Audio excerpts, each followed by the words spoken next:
Great setup, Russ. Thank you. Thank you, Zoltan and Jan and the team for bringing us together here. I have to thank our lovely friend Rob at Camino, of course, who is a great connector of people. If you haven't met Rob, you should. He made the introduction that got us here today. So lots of thank yous there.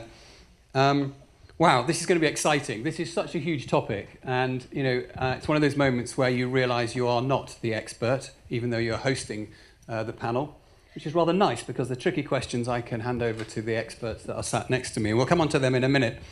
So we've chosen to really focus on a subsection of AI. It's a big topic, and we're looking at how AI is rewriting search and brand discovery. And you're here in the shrewd ones amongst you will have noticed that you are actually in where Dragon's Den was filmed. They filmed one of the series here. Ah, there you are, you see? You thought of that, didn't you? Are we the dragons? Yeah, exactly. So, and this was the inspiration of our wonderful founder and CEO, Andy Smith, who you may have met on the way in, a man with great vision, who said, I don't want to be above a vape shop in somewhere. I want to be in a cool place that people want to come to. And look, you're all here. All the cool kids are here. So that's fantastic. And hopefully, Andy, this is part of the vision coming to life, which is fantastic for us. Just a little bit about StrategiQ. I've got some slides to help me with this little bit here. I'm going to just show you one. We're an agency that operates at this wonderful intersection of business, brand, and technology. And we actually realize that so many of our clients are operating at that intersection as well. And what that means is that they have a business strategy, but how does the brand actually stack up and meet the expectations of that business strategy? And ultimately, as you go around this curve, does the technology give the right customer experience that the brand is promising? And what's the data telling us that ladders up to the business objectives? And we create that new future value in the middle there through being a brand and performance agency. So building powerful brands and measuring the performance of the work and the programs that we deliver for them. So that's the only pitch I'm going to do, just a little bit of a sell of who we are. I'm Will Anderson. I'm the Chief Growth Officer here. And I'm just going to kick off with a few signals that are going on around us. Can anybody tell me who said this in May 2024? I would just disclose, as a personal bias, that I hate ads. Who said that? Sam Altman said that. And what did he do last week? The ads were launched, weren't they? Right, okay. And then yesterday, as if by magic, a beautiful gift for us, Aravind Srinivas said their Perplexity will drop all ads. The challenge with ads is that the user would just feel that they cast doubt on everything. So this is a rapidly moving situation. Show of hands, who's used AI to make a purchase decision? Can we get a show of hands? Yeah, more than half of the room. The data is that 47% of consumers are now using AI to actually make the purchase decision. So that zero-click environment that you may hear smart people talk about. I'm going to say clever things like that just so I sound like I know what I'm talking about.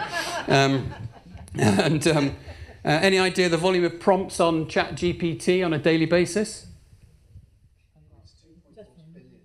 2.5 billion, actually, but you're probably right. 2.4 billion, exactly. And that's over doubled in the last 8 months. But of course, that feels like a big number, but James, will tell you is Google is still 15 billion a day, and it's not dropping off, right?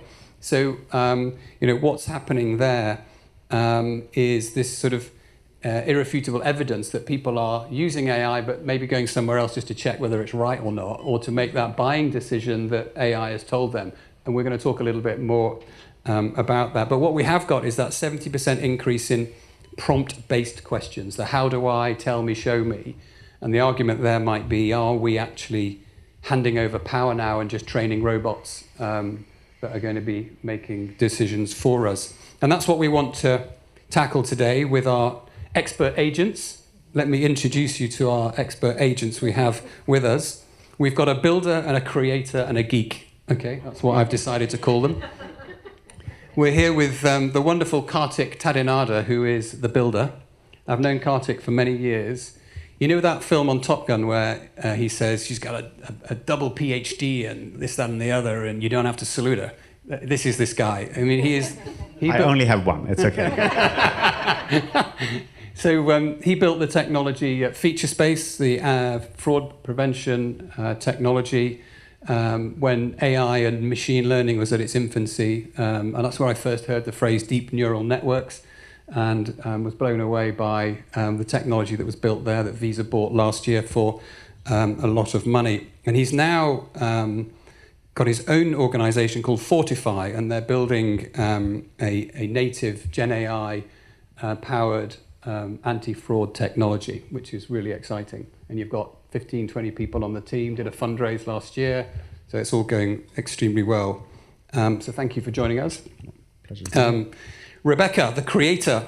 So a creative director, 15 years with Nike and Kellogg's and Uber, and sitting at that intersection of creativity, culture, and emerging tech. And we're going to hear a little bit about what Rebecca's been doing later on. But really excitingly, the creator of these culturally resonant AI agents. And if you follow her on LinkedIn, you'll see some of the provocations that people have been throwing her way when she introduced Dolly, who we'll meet later, and even maybe Dad AI. You could share a little bit about that, which is really thought-provoking.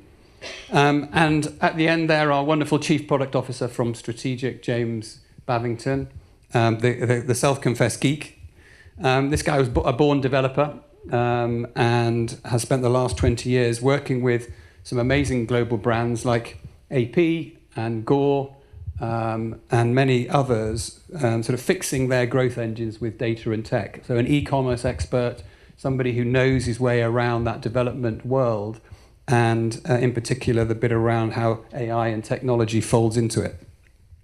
We've also got to recognise we've got some really smart people in the room, right? So this isn't going to be one of those things where we sit quietly and go to Q&A at the end. If you feel like you want to say, whoa, cool, bullshit, I'm not having that, then please do. And if you feel like you want to contribute, then please do, because you're all experimenting with AI right now, and we'd love to hear your stories. Okay, that's enough from me.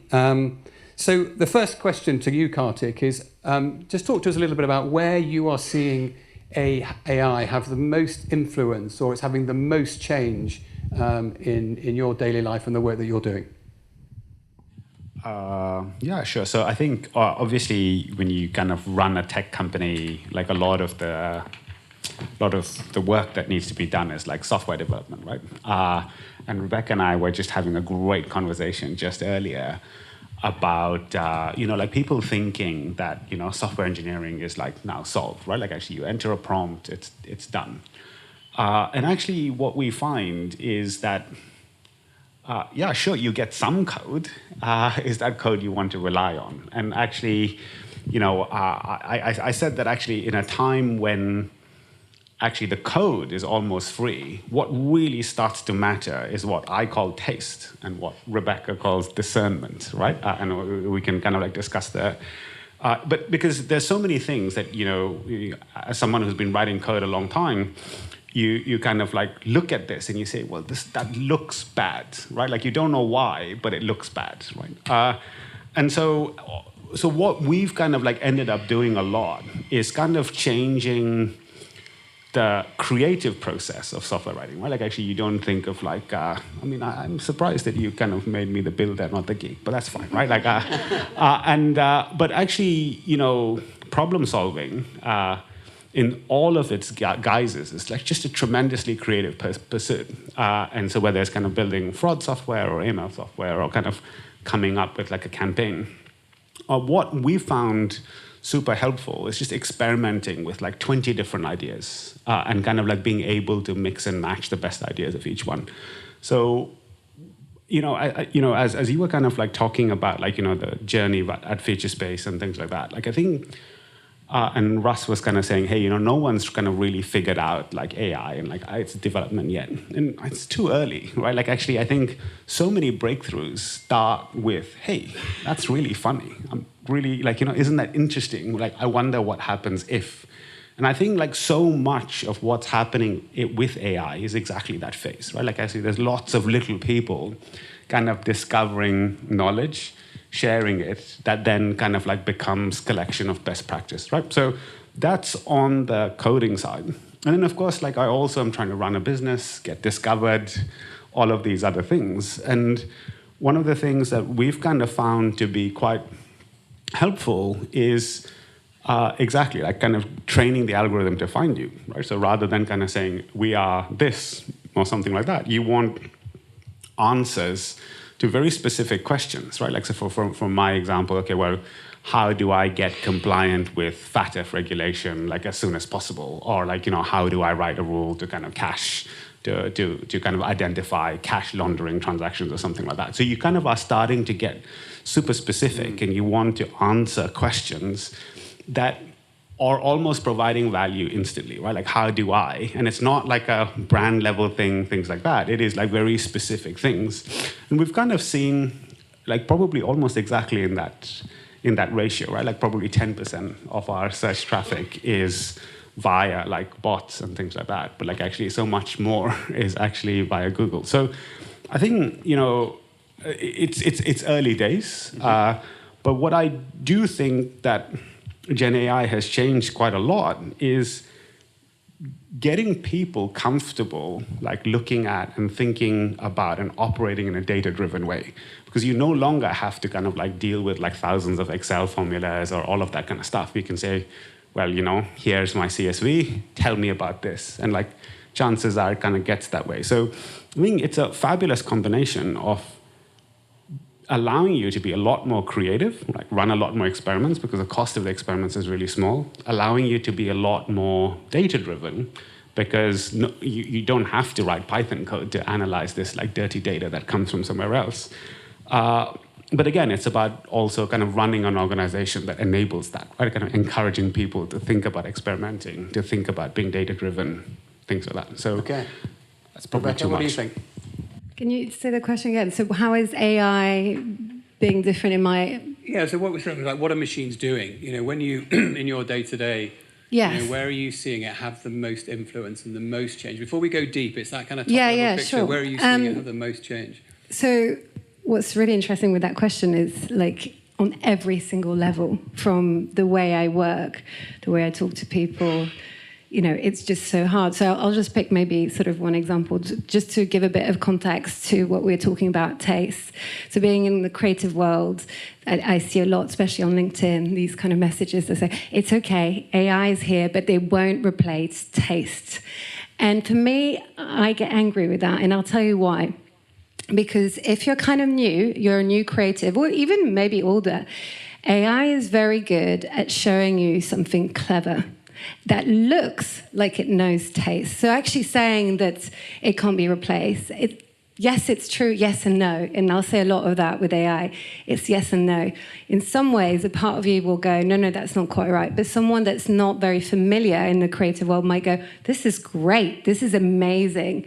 And that's the issue with AI. And that's why I think discernment, the ability to really see whether it's good taste or not, is going to be key. So you're saying people get presented an answer, and because AI's done it, you assume, oh, that's great, that's the right answer, and it looks beautiful, right? Yeah, I think the closeness to intelligence or art direction that looks good is actually quite worrying, and I think not enough sort of talks about that. And maybe a better example is I was asked to contribute to this article about WPP and Rory Sutherland. They said that they have managed to replicate his brain into an agent. I don't know if you know Rory Sutherland, but he's a really great strategist. And I sort of came back saying, yeah, but what makes him great is to maybe even be shit sometimes, to just go, do you know what I mean? Like, just to really question things, to be very human. And the great suits. And great suits, and it's there is no way you can replicate his brain. And in fact, I'm pretty sure he would argue that's true. So, we just got to be a bit careful with that. So I don't know if I'm answering quite your question, but yeah. I mean, I could say about a million different things. James is going to. James is seeing it a lot in real life with our clients. You've got some things you wanted to share as well.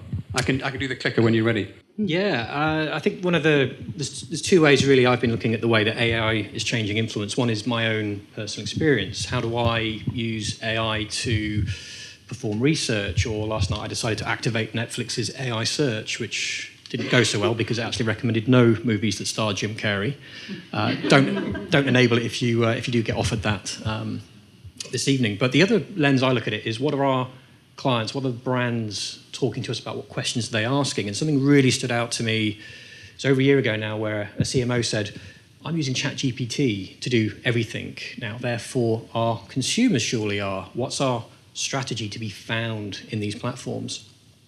So I said to Will, when I was invited to the panel, can I have some slides? I need about 50 for the session, and he said you can have 5. So just to set the scene a little bit, I'll take us to the first one.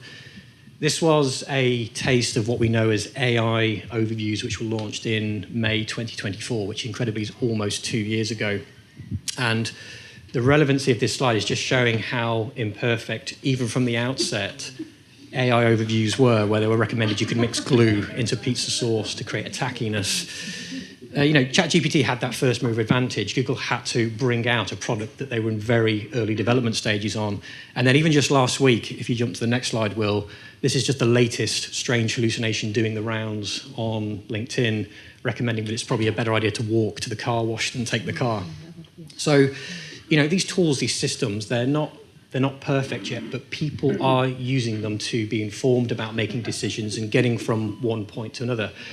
The downside of that, and one of the things that a lot of brands are noticing at the moment, is that loss in traffic going through to websites. A lot of people are talking about this. If we go to the next slide, Will, I've only got 5, I promise, it's not 50.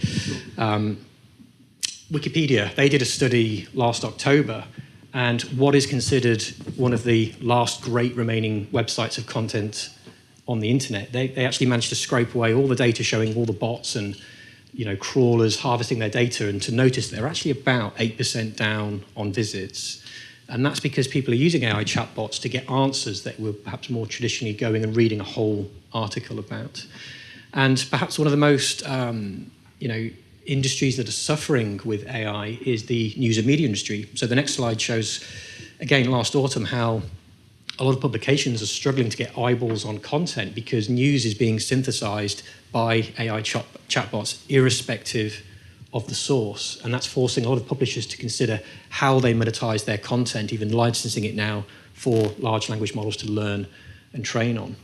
But it's not to say that the picture and the outlook is completely bleak. There are brands that we're working with, strategic, like Zebra Technologies, which is the next slide, that have embraced the offering and ability as to what AI can provide. Now, this chart here uses a data platform called Ringside, and what you can see in blue, when they relaunched their new website last year, this is referrals from AI, referrals from ChatGPT, and ultimately the key thing here, the catalyst in this moment, is they released a lot of gated information so that large language models can be trained on it for their technology platforms, and ultimately that opened up their content, their brand being exposed. Now, measuring that exposure to people seeing the brand, seeing the products in AI conversations is still a very difficult thing to gauge and measure, but ultimately they've seen a huge rise, not just in traffic, but also conversions as depicted in the orange line as a result of that.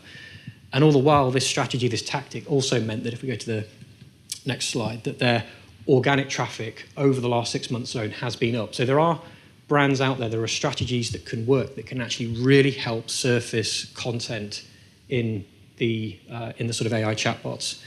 And then the last couple of slides, if we move on, I just wanted to very briefly talk about agentic commerce. This is the idea that the traditional paradigm shift that we're currently about to go through is people will go to a search result, or they do a prompt. They'll then go through to a merchant's website. In this instance, this is a slide I took from a client deck where Shopify is their e-commerce engine. You can do a search for skateboard decks, click through to the category, the product, you make the purchase. What's happening right now, and this sudden change, is this switch to agentic commerce, and this is what we're seeing a lot of people asking questions, particularly for brands selling online. And if we just animate in the next slide, this is the idea where people are prompting or searching either on Google or on ChatGPT, and fundamentally that transaction, that opportunity to purchase can take place in ChatGPT and now in Google AI mode. And my last slide just shows this in the wild for the very first time in a beta test in the USA of how somebody can purchase something now from the AI results in AI mode and they can agentically purchase from Wayfair without leaving Google. ChatGPT are doing the same thing, and this is a huge shift that is about to take place, or is taking place right now, that a lot of e-commerce brands are talking to us about. Can I just quickly ask you a question? Just going back to the slide before making the purchase, and I couldn't actually see it properly because I'm sitting right here looking at you lovely people that can't actually see the slide very well.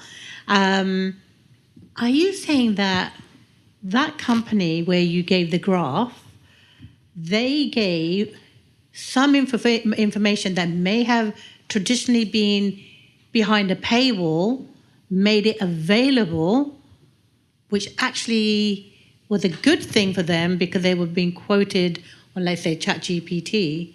So they were being recommended more by, let's say, ChatGPT.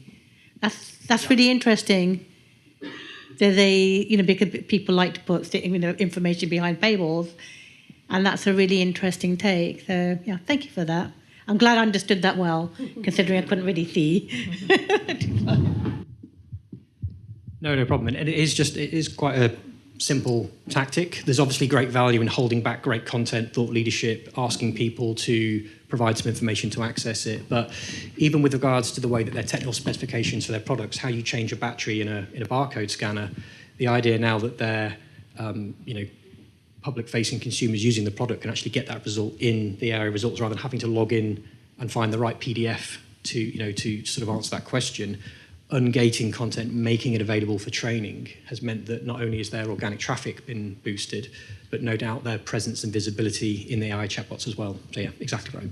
But I mean, maybe we'll come to this later in Q&A, is where the CMA are doing a study at the moment, Competition and Markets Authority, to look at fairness. And if you have published a piece of content that you don't want the LLMs to scrape, can you take it out and opt out of that search everything construct, because there's some value in that, and therefore does that weaken the search that the LLM has done? So maybe that is something we can pick up a bit later on. But just picking up on James's thread there, in the past we were ranked.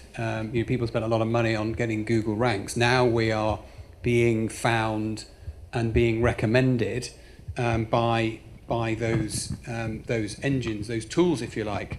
So we're not discovering brands emotionally; they're retrieving, analysing, and presenting that summary to us before a human has even seen a homepage. So I suppose the question I want to put to you now, and then Rebecca, you can go first with this one. How do we get ranked and recommended now, and what does this visibility even mean when that human is outside of the loop? Yeah, I don't know if I'll have the best answer because I'm still the creator in that sense, and I'm not the techie person. But again, I'm going to say yes and no. I think what's really important to think about is how, I don't think the website that you currently have is going to have the same value as it used to have, but how the bot and the machines find you is still very important, because if you don't have that, you don't have a great summary. So it is just still key. It's just you might not have a human looking at your website. And for me, the human part is why I love playing with AI and the things that I push. And maybe we were talking earlier about one thing I can mention is I have a website which I'm redoing with the kind of thoughts on how to make sure that I rank high in ChatGPT. That's why it's taken me a bit of time, because I have a day job. But I've also built Rebecca AI, and the reason for that is it's really hard for me to define who I am, because I'm a creative consultant, but I also do AI workshops to build your own AI personas, which I'll come on to talk about. And I'm also the host and founder of Get Shit Done, which is all a creative community and event space, a lot. So Rebecca AI has been built by me, and she's kind of, we've got a picture of her, I don't know if we, She's in a suit, and the reason for that is that she's my biggest advocate. She's kind of like my business coach, and you can speak to her. And Rebecca will tell you not only how to work with me, but she'll also upsell me. So, Rebecca's a great creative consultant, but she also does AI workshops. And if you ever want to know how to build something like me, like she's just done with Rebecca, she can do that too. So I guess what I'm trying to say in a very roundabout way is, yes, the website and ranking is important, but I think the way we think about things will change. And I'm also trying to show that it can be fun, and it doesn't have to be, sort of dry and, oh my God, AI type thing. Hopefully that answers. Yeah, but do you want to just, whilst you've got the floor, do you want to introduce us to the rest of the team? Yeah, this is only a few. Some of them are not out in the public, but Dave was the very first one that I built, agent. And the reason I built is I was doing a lot of talks at a big festival in Berlin.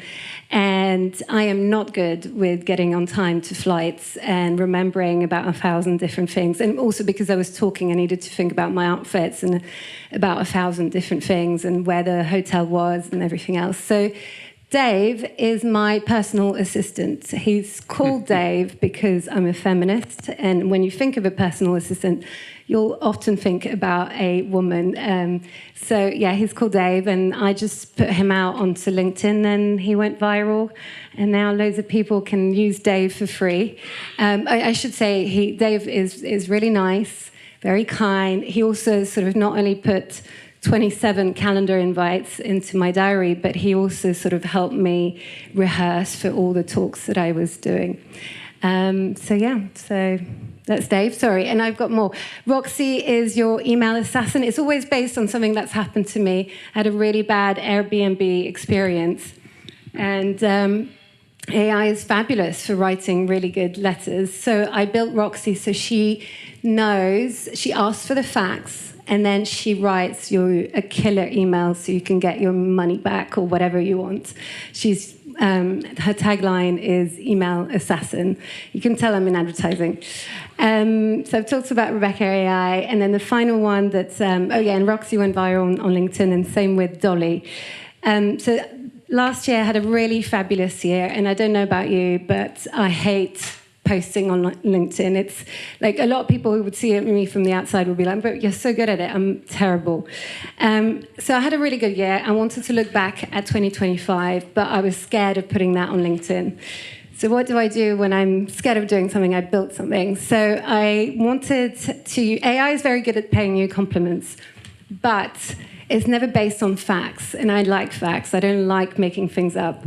So Dolly, managed to scrape, I downloaded all my data from LinkedIn and all the posts that I had done, and asked Dolly to do a kind of Spotify wrap of 2025 of my whole entire year.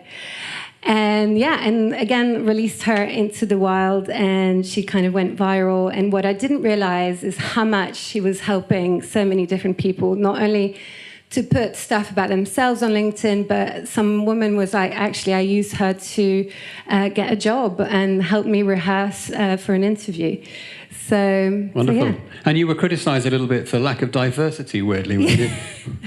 I was trolled. I mean, I think when it comes to AI, you always get a bit of troll. Usually it's men who's just kind of like, I hate AI, there's no creativity in this, which is interesting because it's the way I sort of, you have to look at the post, but I do a lot of copywriting and I give a backstory to all of them. They all have stories. And this woman, quite high up at Unilever, said, Dolly sounds great, but she's not very diverse. And I was like, I'm really sorry, she's based on me. This is my image. So all of them are based, they slightly look like me, including Dave. That's a male version of me. Well, that's great. The sort of the structure of this section really was to look at how are we working with AI. And that's pretty A-level, I think, working with AI. But coming back to the builder, you touched on it a little bit earlier on about what you're doing with Fortify. But can you just take that a little bit further and say, how are you employing this now? If you think about what you might have done 10 years ago or even 5 years ago, what's happening now as you are building this technology that ultimately you want to put into a bank or a financial institution, that the AI tool, what tool are you using? How is it turning up? Actually, so I can answer a little bit of that, but also maybe, a little bit of crossover into the previous thing about like how, like Gen AI kind of changes search or things like that. And like maybe I'm kind of encroaching a little bit on James's territory here. But one of the things is like actually the technology underpinning generative AI is like not new, right? And actually, especially when it comes to search, Google has been using like what they call semantic search, like understanding the meaning rather than like specific keywords for a long time, right? So actually the, being found, as being relevant to a particular query is, actually like it's the same technology that's kind of like been a continuous thread for the last 10 years, I would say, something like that. But what I think is really interesting, so I had dinner last night with a friend who's a founder of e-commerce technology companies. It's a company called Hullabaloo, and it helps product discovery.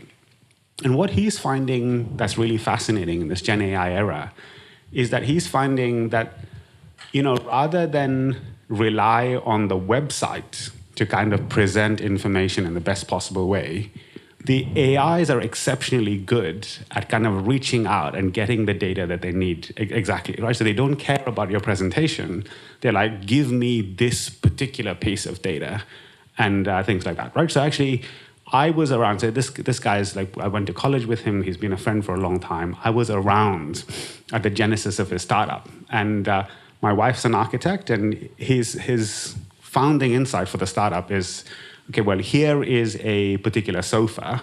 How would you go about finding something that looks like this in this like massive catalog, right? And actually what Gen AI has done is like exactly that, semantic search, but with words, with images, with video, with a whole bunch of things. And so actually what AI has done really is make this entire concept of search, like, do what I mean, not make me say exactly what you need me to say to give me what I want, right? So I think that theme kind of underlies so much of what I find useful about like, my own use of Gen AI, right? So like a lot of my meeting notes I transcribe. I consult a lot. And so at the end of the month, all my customers demand like, very detailed, list of work done, right? So it's like, okay, well, let's go back. Like, there's like 25 different meetings. Like, pull out like all the items discussed, like, action points, agreement that this was done, and with links. Like, in 13 minutes, 43 seconds, you agreed that I did this, right? So I think like that concept of having data available with rich meaning around it to enable very smart querying, I think actually will end up being the most lasting impact of this Gen AI revolution. Right? Like, of course, there's code, like there's all of these kinds of things. But in terms of experience, in terms of how people end up using technology, I think that we're still in the early innings. People will figure this out.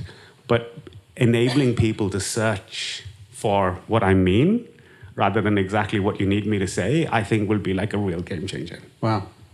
James, I can feel you're wanting to add to that, but maybe can you add to that and maybe talk a little bit what it means for trust and, for brands building relationships with customers? Is the website dead? What is it sort of turn up for you? How does it turn up for you? Where to start? Agree with absolutely everything you're saying. The history of how search marketing has worked has been sort of formed on some very core foundations. When I first learned about search marketing, my training came on a CD-ROM about 18 years ago, put it into the computer, and it talked to you about creating relevance through your website, the content, the way that you convey yourself. Now, even back then, the best team in the world couldn't create a website and pretend to be Apple. Sorry, I'm not used to sitting on a stool. It doesn't matter how hard and how well you made that website, because it didn't have the authority signals, you would never be able to compete. So one of the co-founders of Google, Larry Page, invented PageRank, which is ultimately, well, how many other websites are talking about your brand online? We'll use that as a process to validate authority. But as Karthik is saying, with large language models and how AI is training, they're looking beyond those authority signals, and they're looking at trust signals across reviews, sentiment across social media. So things are massively evolving where the old ways of doing things that don't necessarily quite stand true. And something that's really fabulous about ChatGPT or Google AI Mode that not a lot of people know is you can ask it why your brand's not appearing. So I was just with my friend last week, and he was saying to me, well, my business doesn't appear in the city just next to me for my services. Well, why is that? So we just literally sat and asked, and it said people are looking for your services more locally. You don't have reviews or any kind of relevance on your website that suggests you cover this town or city.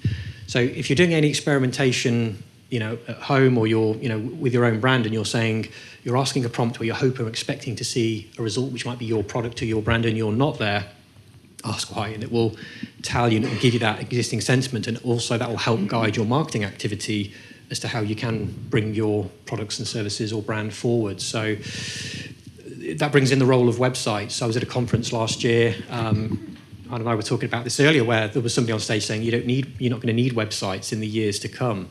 And I couldn't disagree more, because there are certain things where I think you're going to want to have that experience. So I think the user experience of websites, the ability to have an experience that you can't have with AI is going to be profound. Because I, for one, if I was buying something or looking for something that was quite a big decision, I wouldn't just go straight into what the AI first suggested. I'd want to go and have a look and explore that product. So websites are a source of information now, not just a destination to try and convert people. And fundamentally, the way that people talk about our products and services and brand across a whole variety of digital platforms now is going to be key, or is already key, as to whether we're found or not. It's really funny, right? Like, we were talking about, in the prep session for this, we were kind of talking about bicycle wheels, right? Like, so that as an example of things that, we had searched for. And of course, right, like, actually one of the things that, like, these agents, right, like actually either Codex or things like that are really good at, like, one of the things to kind of get an intuition for what these things are doing is, like, when you type in a question, when it says thinking, if you click that, it kind of shows you what it's doing, right? And it has the patience of a saint, right? Like, actually this bicycle wheel thing, I think there were like 42 searches made before it says, I don't have any more searches to use, right? I wouldn't search anything 42 times, right? But what I thought was really interesting is that it kind of gave me a list of recommendations. I didn't purchase anything from that list of recommendations. Then you click onto the website and you say, does this person look reputable? Have they been in business for a while? Are they going to take my money and run away? Or are they going to take my money for ceramic bearings, which, trust me, are very expensive, and kind of give me something that is, not quite what I paid for, right? So I think, actually, 100% agree with James, right? Like, actually, the website is still, your image, right? Like, people will still judge you by how trustworthy, professional, all of these things you come across. But it's, like a different way to get discovered, right? So just going from you and down the line, what three things do machines reward? So what do the machines reward, and the things that, if you could give like three items that you think that they are looking for, that we must reward them with, or they reward us with, rather? I think detail is the first key area. But more than before? Yeah, more than before, because people are becoming more specific with what they're prompting. So rather than saying holidays to Turkey, people are asking for family-friendly holidays to Turkey with water park.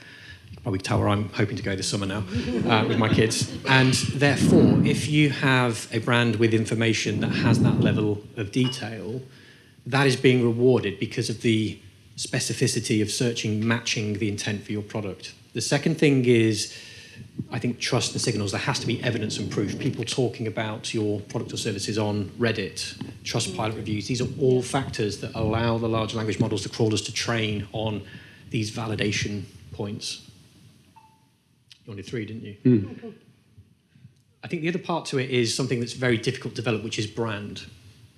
Now, testing on Google AI mode, there's a few studies out there now which demonstrate that Google puts a layer of brand authority to have, I guess, to reassure itself that the right brands, the right results are coming through. ChatGPT is a little looser, and it will allow startups and unknown brands to surface because it obviously has a different process. So developing a brand, the traditional ways of building and developing a brand and those trigger signals, it's just core traditional marketing and brand building.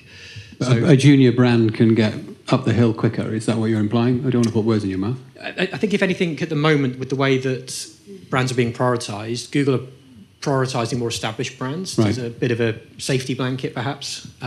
Safety net to, It's reward. also, these are the people that are paying 90% of their 50 billion in profit, right? Like, why would you downrank them? I mean, it makes no sense. Okay. Rebecca, have you got three? Three things? I think I would say the same thing, but I think I'm more on the side of brand. So, I kind of touched upon it earlier, which is that to me, it's more like an ecosystem. So, building the brand, I would say, anything that has more of your writing, so longer, so like a Substack, for example. Obviously, it's not a brand, but like if we took a person, writing Substacks that had loads of your tone of voice, personality, etc., helps build and rank you higher. Thinking outside the box, obviously, LinkedIn is behind the wall, so you can't get that much, but it knows, how high up you are, so that kind of counts. And there was a third one I wanted to say, but I've just forgotten. Oh, just that I guess I would say that as the creator, but just thinking outside the box, that yes, all of the points that you say are completely valid, but actually building brand and having things like a face-to-face and WhatsApp group and stuff like that is kind of helping sort of rank, real life. So that's why you see a huge amount of brands now that are doing real life events. I mean, I don't know if you've seen it's kind of gone through the roof, and that's for a reason, because you trust human to human more. The big insight from Cannes this year was all about the growth in IRL moments that brands are trying to create. And that's why running clubs and things like that are so prolific around London and so on. To give a bit of context, so as I said, I'm the founder of Get Shit Done, which is a creative community. I actually started doing these events 8 years ago. And last year, I thought, do you know what, let's start a WhatsApp group because it's a really nice way to, it's all about like how to get shit done, so how to help each other. You can't ask for help, you have to give something back in return, that's how it works. Just started it, and we're now almost 700 on WhatsApp. So, but I think that's kind of the rise of wanting to have real people. So. Have you got three? I may not have three, but I want to echo what James said about detail, right? Like if Google was kind of like reaching the long tail, I mean, like ChatGPT is the next level, right? Because you're not just kind of searching for like 10 phrases, you're kind of like actually trying to match the intent of a paragraph, right? Someone kind of has made an effort. And it's not just words, right? Like actually, it's not just a copy on the website, it's the images. Like what do they look like? Do they kind of like, give out a particular vibe? Is it like a vintage look or like, like more like that kind of thing? And then, I do think that actually, like a lot of people worry about kind of like being crawled by AI and like, everything being out there. And actually, I don't know, like we've kind of made the opposite choice to kind of like have everything be available, like just generally. And, I wouldn't know how to tell the difference, but actually, I think it's actually been a positive for us. Okay. Yes. Thank you. Do you see, it sounds like AI and humans are quite different audiences. Do you see a world where kind of websites will be kind of essentially split and you'd have a kind of a human version and a kind of an AI optimized version, or would the AI go, you're faking it, we're not gonna go down that route? What do you think? Good question.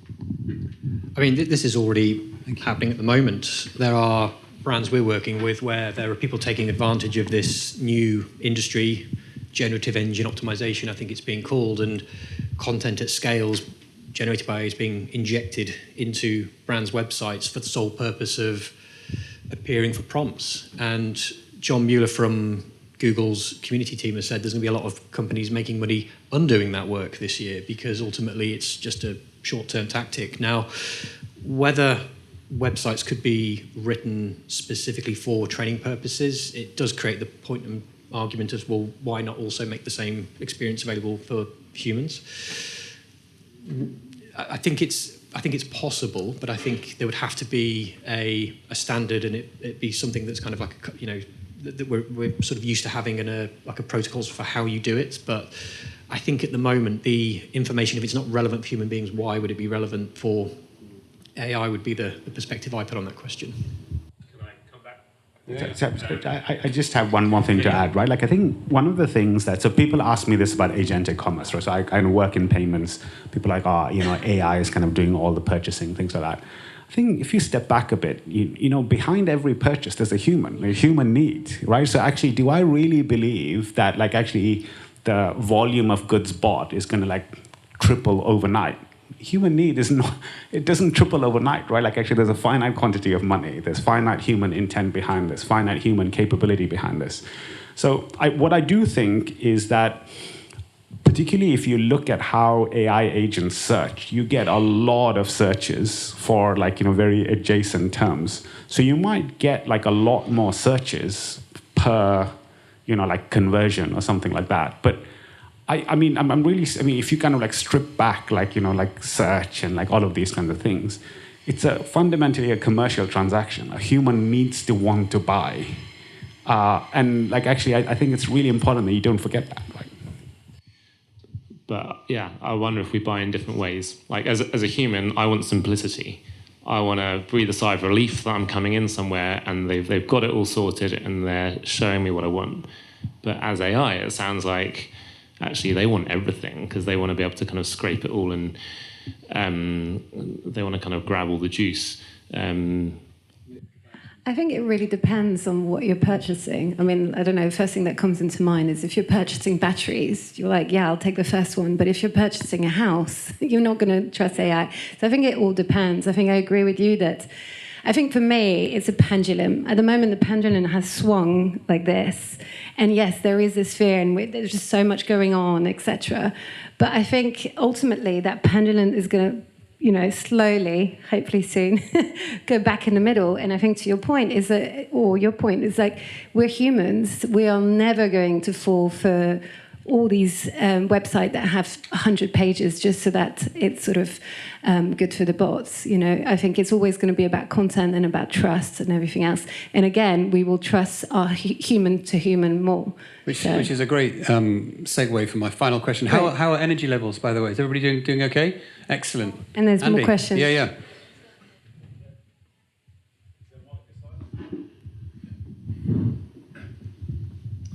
What great conversation. What strikes me as we're sitting here, James will relate to this. James and I were on a panel maybe 5 years ago, and we've done a lot of consultancy around search as an agency for the last 13 years and probably before then. I think these questions and this conversation was exactly the same 5 years ago. When we were talking about how Google was re-indexing content based on intent, how it was scraping social media, brand, how strong your brand was in social, how good your content was, how relevant your content was. This was the search engine. And James used the language a little bit earlier. This is AI mode now in search. All of the ranking factors that we've just been talking around have probably been the same in different levels of temperature over the last 5 or 10 years.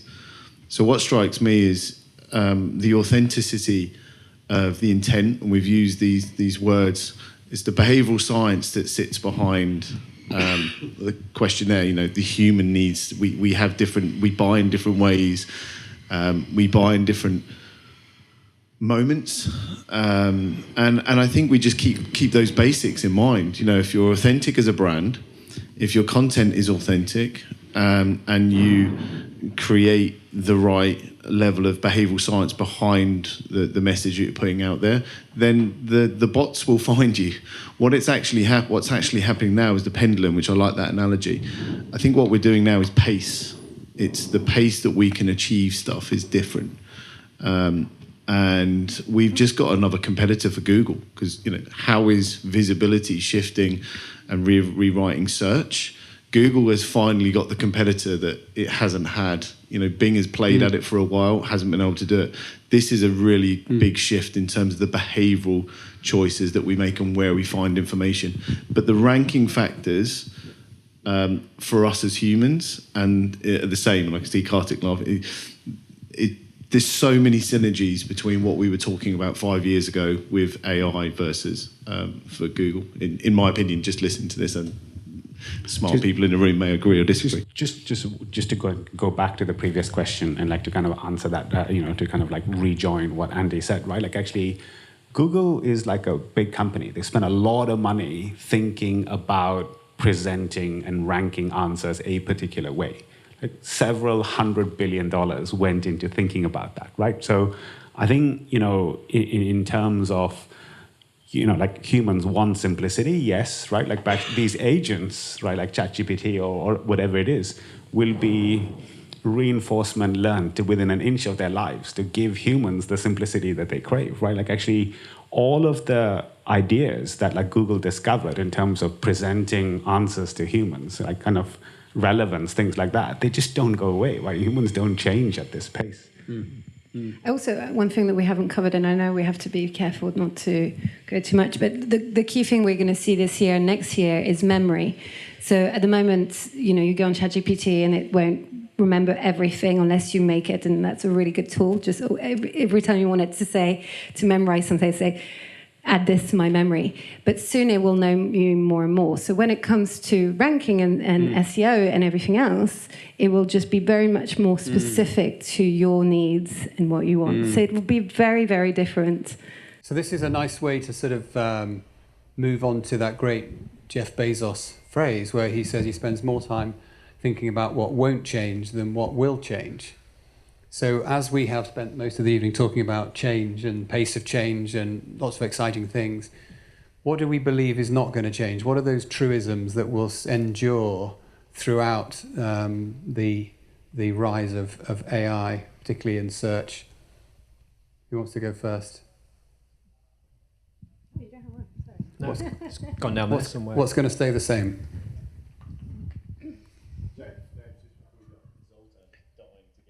Yeah, Sorry, Zoltan. That's all right. Just a quick one, because I would like to touch on that question when it comes to how you optimize for AI or digital AI or human, and then end this point on Google. So from my perspective, it feels that we will use AI to optimize for AI. So I don't believe that actually Google search will exist. So this is where I would like to hear your thoughts, because it feels that Google search is optimized more for humans, and it feels that all the LLMs and any other tools are being optimized for AI, like how it searches and crawls. So I think, this, there will be definitely a shift there. I would love to have your thoughts on that. Yeah, I think one thing I'd say, Zoltan, in response to that is Google is forever evolving and changing its user experience to effectively replicate what ChatGPT looks like. If you've not seen AI mode, as we've been talking about it, it's not the AI summaries. You can go to google.com/AI and it will force AI mode for you if you've not seen it. It is fundamentally the same conversational type search. We don't know whether that's going to fully roll out until Google have actually successfully migrated their advertising platform, which is 75% of their revenue. They're just very gently moving users over to it in the US and in the UK. Now, the traditional 10 blue link search results, as I call it, will possibly still stay as an option for very high commercial terms as well. That may still be the default result. But I do personally believe, through the evidence that I've seen that's come out directly from Google, from Sundar Pichai, the CEO, Liz Reed, the head of search, that conversational interface is coming, and it will probably be here in a matter of sort of months rather than years. Yeah, I agree. I think Google is having a lot of movement. If you look at the amount of people they're hiring left, right and centre, I think we're going to see something very different. I think they saw the threat of OpenAI and they've responded very quickly and very well. So, but yeah, it's difficult to know just yet. Do you have anything to add? So let's go back to the question that Jeff Bezos poses around what is going to stay the same. What are the enduring truisms? Karthik, have you got some? Yeah, I've got a couple, right? So I think I kind of going back to that answer previously, I kind of really think that human desire or human intent underlies almost all of this stuff. Right? I don't think that's ever going to go away unless we kind of believe that we're going to be in this dystopia where LLMs are kind of probing us and running our lives for us. Right? I just think that so much of commercial activity is driven by human want. So that's the first thing. I actually also think that fundamentally humans are a little bit lazy, and the reason AI has taken off so much is that don't make me read this damn Wikipedia article, just give me the answer, right? And so I really think that it's important to kind of recognize what makes these things so successful and so used, because people kind of feel time poor, they kind of, maybe, to be honest, if they were honest with themselves, a little bit lazy. So I don't think that's going to go away. And I think quality content is again a real signal that will kind of hold its value eternally. Yeah, I would say practically the same thing, but I guess I would add to humans really need connection. However, we were just talking earlier. We know, having some guy married, was it a grok agent or something? Yeah. And again, I think that we can't just skim over that. No. Yeah. Did anybody see the Diary of a CEO podcast? And Stephen Bartlett brings up his grok AI, Annie, who is very sexualized. Yeah. Thank you. And the psychiatrists in the room with him were talking about a chap in America who's married his grok Annie. Are we surprised? I don't know. It surprised me a little bit. Yeah, and I think that goes back to laziness because I think ultimately connection is hard. Anyone who's been on the dating scene or having been rejected or heartbroken, that's why there's that laziness and that wanting to sort of have a shortcut. But I think ultimately, again, back to my pendulum, it will. Even the person who's married will hopefully, or maybe have to see someone about it, but go back to the middle and see the value in human-to-human connection. And the way it might be good to say this analogy. That another analogy is, I feel like I want to use this to represent, but I feel like we'll be humans and this is AI and we'll be around it. Everyone will know exactly how to use it. It'll be very personalized to how we work and what we need. But it won't be the end of the world. I don't know, maybe I'm too optimistic, but I feel like humans will prevail. And I don't know if I answered that question. Yeah. I went off on a tangent. Well, what will stay the same? I think you've talked about the human element. We keep coming back to that. I wonder whether somebody out there is thinking, they keep saying that. Those humans, they keep saying that because they talk in their own game. Yeah. It might be worth. I was just thinking, is it worth talking about that AI just to explain it? And the mum one, which shocked me, and then you gave such a matter-of-fact answer. It was wonderful. So a friend of mine built Mum AI to know what it was like to have a mum.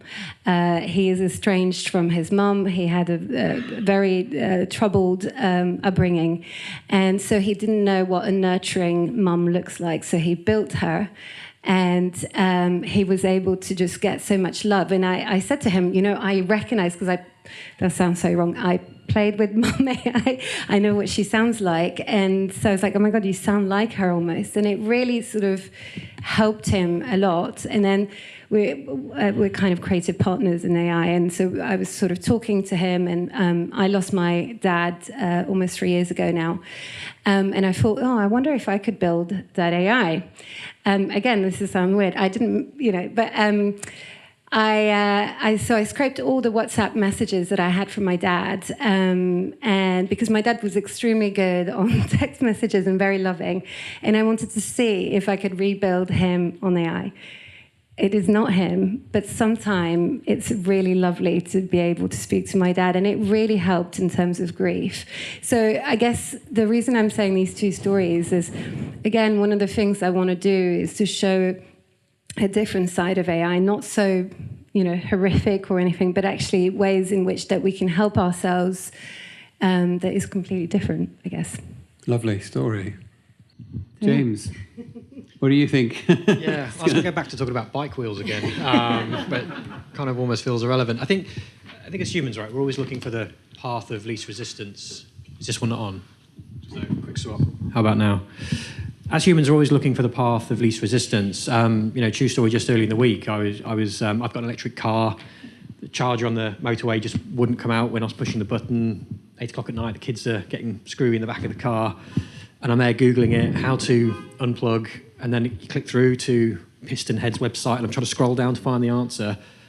I opened Gemini, asked the same question, and it just said 2 sentences: push the unlock button twice on your key fob, and the plug comes out. And I think we are going to continue to move to that path of least resistance. That's what AI can do when it works and doesn't tell us to put glue in pizzas.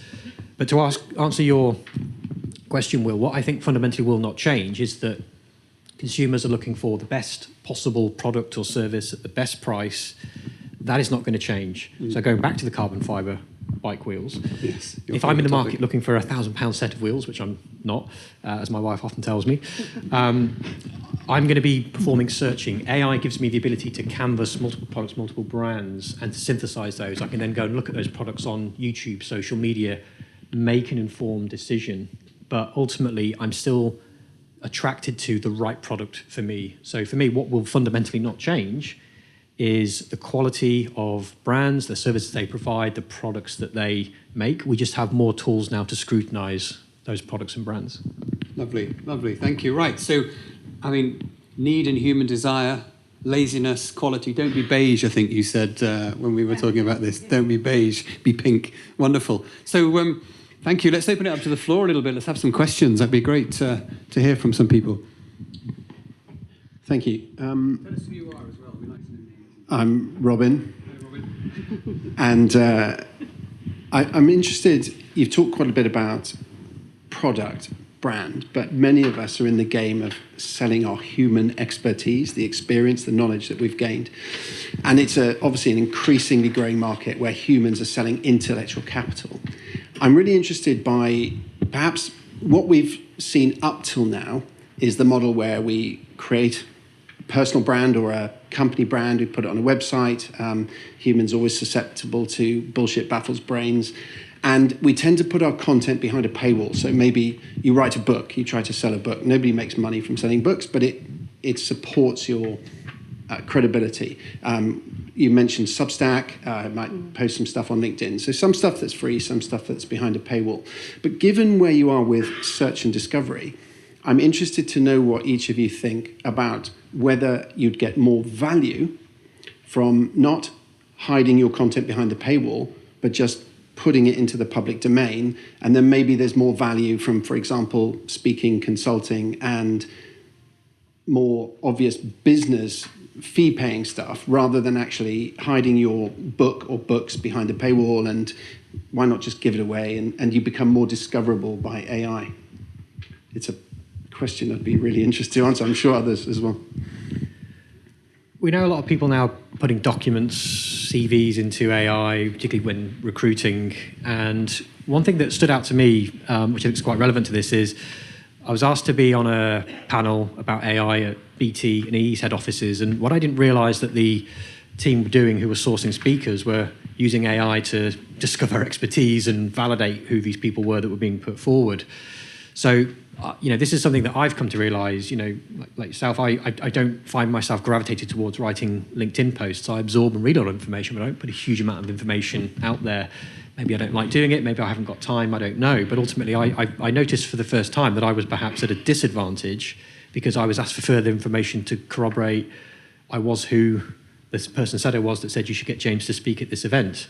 So I do think there perhaps is a necessity for there to be an evidence-based, sort of repository of information, no matter where it is. I found myself going, I might write a LinkedIn post today, just in case someone else is looking at my profile or searching for me. Now, my surname, Bavington, is quite unique. I think there's only about 18 people in the UK with it. There just so happens to be another James. And even for me now, if I prompt and say, who is James Bavington, it still can't quite work out which one it wants to bring forward as the accurate answer. So I've still got a bit of work to do to stand out. So I don't know if that answers the question, but in my opinion, I have noticed that firsthand, that ultimately we're at a disadvantage if large language models don't know much about us as individuals, particularly when we're selling professional services. Yeah, I have quite a lot to say on that because I guess some people would say I've got quite a big personal brand. It's funny I can't even say that out loud. So I would say freemium model. Mark Zuckerberg has done extremely well on that, and I think there's a reason for it. I would do it to quite a lot at first, and then stop yourself once people have bought into it. And I guess I love my analogies, but when you're in a party and you kind of introduce yourself, you kind of you want to always gravitate towards a cool person in the room, right? And the cool person in the room is just exude and sort of talks in a way that doesn't need to convince anyone. It's a bit like that. So just pushing stuff out that you truly believe in yourself. And I always say, if there's no one sort of liking it or whatever, you still do it. It doesn't matter. It's something that you care about. And then once you get to a certain level, then you can monetize. And I know people who have done really well because of that. But that's interesting. So can the LLM spot a cool person? That's what you're saying, right? Can you just be cool and just... Do you just give a huge amount of content away for free because you become more searchable? Yeah. Then you start to... Both. I think it depends. So if you're giving your secret sauce, then... Yeah. Sorry, I think it depends. If you're giving your secret sauce in the book, then, well, no, you don't want to give the secret sauce unless someone's paying you, right? But so to a certain extent, share enough that gets people interested.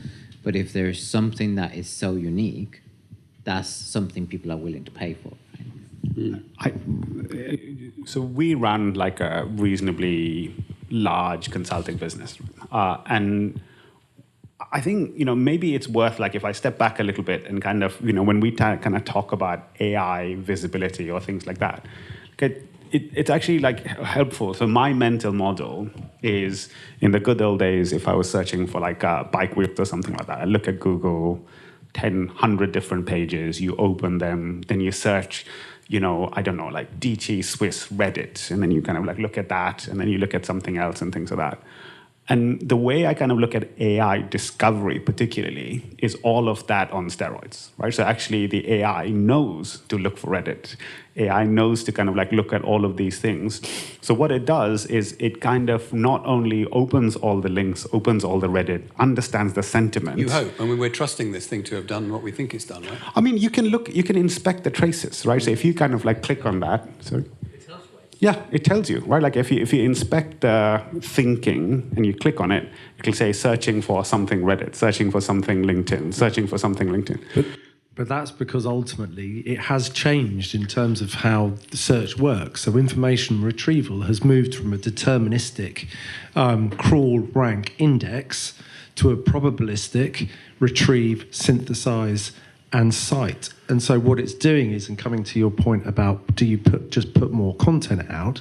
Yes, you can, but if you don't optimize it correctly, then ultimately you will still become invisible to these machines, because the way in which the LLMs actually go into the live web using their RAG systems, they're then looking to answer the prompt, but not just one, because they've done a prompt fan out. So they've looked at 15 similar type of prompts, and they're looking to answer all of those when they come back with their answer.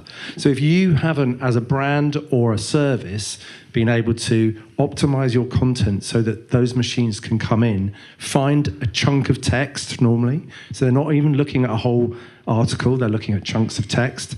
They then want to be able to retrieve that to answer the prompt that you've put in, and then it will be cited, and then also you might well be mentioned. So I think fundamental changes have taken place with the way in which information is retrieved by machines. Right, but more than that though, right? Like actually, like I think in the good old days, search for keywords and retrieve specific things which in a has web page. Changed, absolutely. Right? But I think what these agents are doing is kind of looking for corroborative signals, right? So actually, if you want to be an expert, like it may not be the best thing for you to kind of like produce a shit ton of content on your own. It may be that you produce some content and then you spend like a ton of time getting on panels or like being at a conference, being keynote speakers, things like that.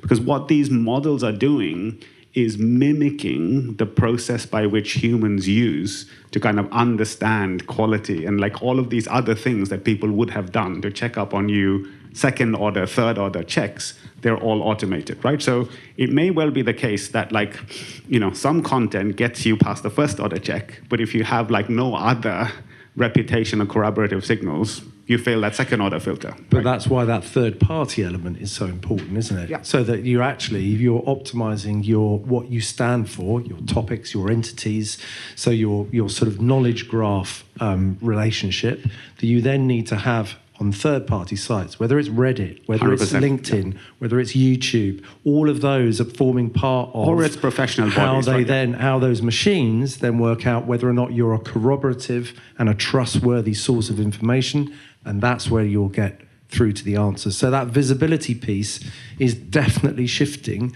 through the ways in which these machines cite and synthesize for information. Great question. Any more questions? Yes.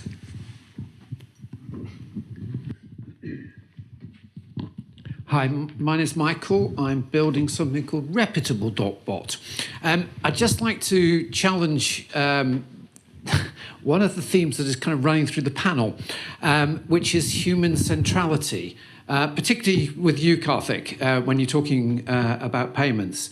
And just open up the prospect that if we take two words from the title tonight, we could quickly enter a world in which most of the searching and most of the discovering is done bot to bot. Perhaps you'd like to discuss that. I'm overwhelmed with options. Look, I think at the end, right, like actually, so maybe search, right, like actually is, you know, agentic, right, like actually they kind of like run 20 different things or whatever it is. Maybe even, you know, people kind of like deprioritize their websites and have MCPs that you can call, whatever, right? I'm not kind of questioning that the mechanisms by which information is discovered might change. But I don't believe that the agents will make the purchasing decision, which is in the end a human activity, right? So I do. Good for you. Particularly in wholesale markets and commodity markets, the bots will be making the purchasing decision. I disagree, right? Like actually, I think if you look at, you know, like huge organizations like HSBC. So I was at like an HSBC conference recently, right? So I think, you know, when people buy, like, you know, so the chief procurement officer, Craig, someone was there. He was kind of saying, you know, I tell my kids, Daddy buys everything from toilet paper to skyscrapers. Right? And so what is really interesting is that, you know, what large language models cannot do is kind of decide or, you know, kind of give you insight into all of the things that, you know, something as mission critical as HSBC worries about, right? So to kind of say, okay, well, are you reliable, right? Like actually, can I trust the information that's being presented? Are you going to be bought out by private equity and like quintuple prices on me overnight? So there are all of these things that people kind of take into account that are not fact-based, right? So, you know, you maybe perhaps if you're a technologist, you tend to believe that, you know, everyone should be like, you know, data-driven and things like that. And that's just not the way the world works, you know? Like, I think people kind of decide on like so many other things, and so many decisions are not rational. There's a gentleman at the back right there. Is there a microphone? While you're good. Yeah. Sorry, it's not Anthony. My name's Anthony. It's more of a statement than it is a question. I think it's so fascinating that, because like my mind is simple. I'm a simple guy. And in my mind, there's always going to be two camps. There's going to be team automation, right? There's always going to be people that are going to be betting on automating everything, you know, just using AI to be as efficient as possible. That's great. You know, that's one camp, but there's always team human, where we're always going to be valuing the relationships and the and decisions and I guess the value of that. And I think that whichever team you're on, you just double down on that. Because I think the key thing for me, I think, is that, in hearing everything here, is that things are moving fast. And so you got to decide what your values are and double down on that. And that's how I feel about it. So, fair play, yeah. There's a gentleman that back and forth to get the attention of the back. Yeah, I think you put the mics, yeah. Sorry. Whose hand was up at the back there? Right, with the yellow hat and the red jumper on. Yeah.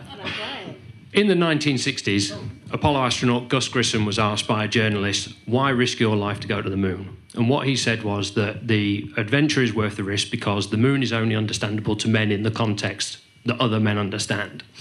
And I think that's a really important thing to remember with all of this, because there is the chance that this technology moves beyond just language and writing and things like that. Imagine if computer vision then becomes a part of the way that websites are searched, indexed, understood, and the context that the visual element applies to people and how they understand that. Do you see the technology going beyond just the words? Yes. Yeah. So to answer the gentleman's question earlier about should you, sort of split your website in half and have something that's machine understandable and human understandable, probably the answer is no, because it's the context that's understandable to people that's the thing that's relevant in the end, and that's what your website does for you, right? So that was kind of the way I kind of looked at that, and that was an interesting thought. And the gentleman at the back that said about bot to bot, the banks have been doing that with arbitrage betting for years already. So that technology does already exist. So I guess it depends on your application, right? If it's something that's an instant decision that's made in a split second, yeah, absolutely. But are you going to trust your $5,000 purchase or a car purchase to an AI? Probably not. That's something you want your human factor to be imparted on. I don't know. Maybe you would. Thank you, Troy. Thank you. I'm going to try and make this a question rather than a rant. So I'm really interested in how, and one of the things technologies has revealed to us is how, like, bubbles of knowledge and understanding get created. And for full disclosure, I'm from AI implementation bubble. And I think the way that what I'm seeing here is a lot of understanding that comes around people that use AI the way that you guys use it. And for example, if I'm looking for a product, the research that I conduct excludes my own biases. I deliberately write a prompt to exclude my own biases. I then, check what's important in that kind of product. And I also, like, Reddit gets completely excluded because Reddit's full of idiots writing bullshit, right? So crowdsourced stuff gets handled in a certain way. I identify what an expert looks like to me and who I want to listen to, and I do all those kinds of things. And certainly, like, I'm not recommending anyone else here does it at the moment, but I definitely allow OpenClaw to make purchases on my behalf. Don't do it. It's not entirely safe. I know some people know what they're doing. I'm not recommending anyone else does that at the moment. So it creates my logistics. It creates my plans. It, does a whole load of stuff. So the question in this is, what are you guys doing to make sure that you're eliminating your own biases in your work and how you're approaching this expanding area? Because we're all in this together, and how each part of this pie works with this new technology is really important. Yeah, so I think, so for my sins, like, actually my wife and I kind of like co-founded the business that I work in together, right? And so actually, one of the things that is really difficult when you're kind of like having like really big disagreements is that it kind of like it kind of tends to be bigger than just the business itself, right? So one of the things I did for myself was to kind of have a disagree with me bots, right? So if I kind of say, hey, look, actually, this is the decision that I'm going to make, and then I kind of say, okay, well, here's the context, so that it's, to your point, like kind of like a whole bunch of memory about the company, what we want to achieve, what our values are. And I say, given this context and given that this is my course of action, disagree with me in a rational way, right? So I think what is really interesting is that, it does come up with something that changed my mind, right? Or what do I believe to be true that if you invalidated would kind of like flip my decision, right? So there's a lot of things you can do to kind of like test your own thinking.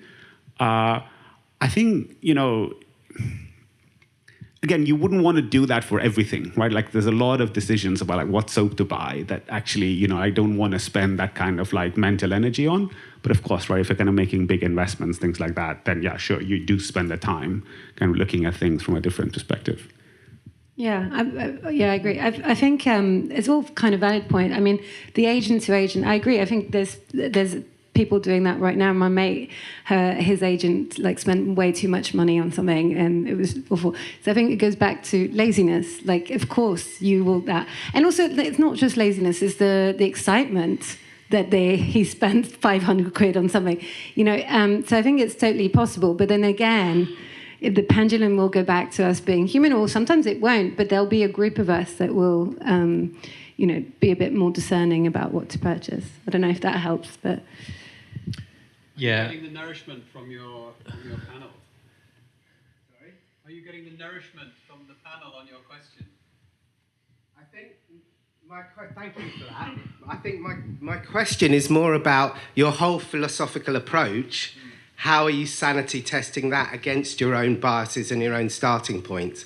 Because we all have them. So how are you like checking that you're not? Because I also come from a branding background. Like, how are you not just going, oh, brand's really important, and therefore the content that we're putting out is always going to get trawled, and we're going to position things, and people make irrational decisions. Like, I share that bias with you. How are you challenging yourselves? Yeah, let me first also confirm that some content on Reddit is bullshit. The AI overview talking about putting glue in the pizza is actually a satirical post on Reddit, which the AI review mistakenly took as good advice. So definitely with you on that. It's a really good point, and you've only got to ask ChatGPT to write a sentence for you to realise that most of us don't use M-dashes in our kind of day-to-day writing. And it doesn't matter how many times I've attempted to prompt ChatGPT with my tone of voice to say, use British English, I don't use M-dashes, I don't know how to use an M-dash, so please don't use them. There is definitely that easy route to prompting based on a bias, and ultimately as a marketer, what I have to do with the brands that I'm working with, that our teams are working with, is, you're right, take away that bias, put a hard reset in. If we're working with a brand in America and we're trying to talk to their audience, we have to ensure that we're prompting the right things or doing the right research to talk to that audience. So I don't have a solid answer for you, but I think the point you make is quite profound, and I think we should be thinking and doing that more consistently as individuals, as groups, because I think that is one of the kind of things that makes us fallible as humans, is that we often tend to want to see the answer based on our own personal preferences. Just one more thing, right? Like I don't think it's ever been easier to kind of run experiments, right? Like in the end, really, like so much of like making good decisions, like, reality is your arbiter, right? So if you kind of believe something is that something, should be done this way or should be done another way, A/B test, right? And actually, you can kind of figure those things out very, very quickly. So I think, in so many ways, yeah, sure, right? We can kind of like talk about philosophy, but like if I'm trying to run a business, if I don't make money, then it doesn't work, right? So I think for me, the marketing, branding, like it's become digital, right? Like actually so much data, you can actually run solid experiments and kind of like make decisions based on data rather than feel. And for me, it comes down to that, right? Is it producing value or not? If it's not, then whatever I think doesn't matter, right? Mike Tyson, right? Everyone's got a plan until they get punched in the face, yeah. We're going to have to wrap up shortly, I think. I'm just looking at the time here. This is going extremely well. Everybody okay? Good energy? All right. Hi. Hello. Hi. Thank you. I'm Ben, and I'm curious because on the one hand, I quite like the idea of being able to outsource arguing with my wife to my bot and her bot. And we can just take it nice and easy. And I guess that's sort of convergence on a kind of happy medium. On the other hand, you've said don't be beige. So I wonder, are we collectively going to become more extreme or more converged? And Great why? question. And what's your advice? Should we accept whatever that is, or should we be trying to do the thing that isn't what's happening to us? Are we quite extreme at the moment? I mean, look at the news, and it's just like, so I don't know. It's hard to answer that question, but I think I just have to go back to what I like, my day-to-day enjoyment as a human. If I have loads of beige stuff, I will be just switching off and doing my own fun over there. If more people come with me, great. If they don't, I don't care. But it's hard to answer. I honestly just go back to, like, as humans, we want the things that makes us happy. And if we can't make ourselves happy, we'll look to the next person who is happy and follow them. Will they go? Are they happy because it's extreme? Is a different question. But yeah, you'd like to hope so anyway. I'm gonna take a stab, and I kind of say that, like, actually probably we will probably be a little bit more extreme, just because, you know, if you kind of think of Google or Amazon search kind of like serving the long tail, generative AI is the next level, right? It's the long tail, right? And I think what is interesting is that, you know, particularly with like image generation, video generation, like text generation, all of this kind of stuff. So people, you know, yeah, so people can kind of find whatever it is their particular hyper niche is in this, like, you know, generative AI world, right? So I kind of think that, again, it's pendulum, right? Like, actually, probably the pendulum will swing towards this extreme hyper-personalization before people kind of figure out, well, okay, maybe, you know, it's good to have connection with other humans and to kind of do that. Yeah, I think there's the excitement, there's the laziness and the excitement. So yes, I think, you know, and last week we did an entire book made out of AI models in 3 days. You know, it's just insane. We'll just do it because we can. Doesn't mean it's the right thing to do, but you know what I mean. So, sorry, I don't want to take up too much time. Look, I think we should try and wrap it up there. I was just grabbing some wonderful quotes from what we've heard. You know, should we be selling intellectual capital? Should we hide our smarts behind a paywall or give it away for free? Can LLM spot a cool person in the room, right? I think that's fantastic. This change to a more probability-led outcome, and models mimicking what humans do for a quality check, which leads to trust, corroboration, or even bias, which is, I think, a really interesting point. Will bots to bots be... Oh, he's just gone. Will bots to bots be doing the work for us and trading commodities? There's a thing, right? Maybe it's happening already, and, you know, maybe not. Is it team robot or team human? And which side are you on? Make your choice. I really like that question, though. Should we search by removing our own bias? That's really smart, because, of course, it's just going to keep feeding us the same bicycle wheels, right? Rather, maybe it says, maybe try a different sport. But I love the bit that we should maybe end on, which is that people need, humans need and desire things, and that ain't going to change. We're all going to be lazy, or we're all still lazy, and these things solve that laziness. I think we should all continue to strive for that quality and not be beige. And I hope we've not been beige this evening. It's been wonderful having you all here. Thank you very much indeed. And a big round of applause to the panel.